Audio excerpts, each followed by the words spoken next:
Prej 18 vitesh, Gentian Goçllari nga Korça i është përkushtuar punimeve artizanale në hekur, një zanat që e mësoi që në moshë të vogël, gjatë kohës kur jetonte në Greqi. Pas kthimit në vendlindje, ai hapi punishten e tij në Korçë së bashku me vëllain, duke e kthyer këtë profesion në një traditë familjare.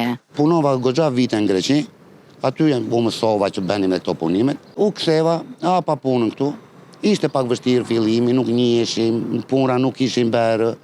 Pastaj më vonë filluan dhe ndërtimet u shtuan, këngëlla tradicionale filluan po kërkoheshin edhe më tepër. Punimet më të kërkuara mbeten këngëllat karakteristike të shtëpive korçare, përmes të cilave klientët synojnë të ruajnë stilin dhe identitetin tradicional të qytetit. Klientët më tepër kërkojnë këto këngëlla artizanale të Korçës, domethënë tradicionale, në ndjekin, nëse punohen 10 shtëpia, ne do bëhen me këngëlla tradicionale. Normal që kushton më tepër puna e dorës, mirë po ajo aty e ka lezetin, aty është tradicionalja, domethënë që gjithmonë të kthejmë kokën dhe të shikojmë pas çka ka pasur qyteti jonë, si ka ecur qyteti jonë dhe në atë rrugë po ndjekim. Edhe pse puna kërkon përkushtim dhe durim, Gentiani shprehet se kënaqësia më e madhe vjen në fund, kur sheh rezultatin e përfunduar të një pune të bërë me pasion. Po, është goxha punë e vështirë, ka shumë proces pune, domethënë duhet të nxjesh shekurin, ta punosh, t'i japësh formën, domethënë ka një seri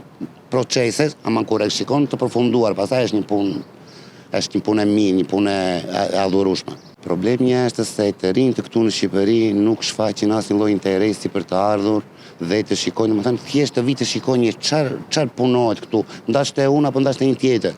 Nuk, domethënë interesi për mendimin tim është diku te zero në të rinjtë e Shqipërisë. Sot, pavarësisht eksperiencës shumë vjeçare, ai vijon të kërkojë më të mirën nga vetja, duke ruajtur traditën dhe duke ju përgjigjur kërkesave të klientëve, të cilët vijnë jo vetëm nga qytete të ndryshme të Shqipërisë, por edhe jashtë vendit.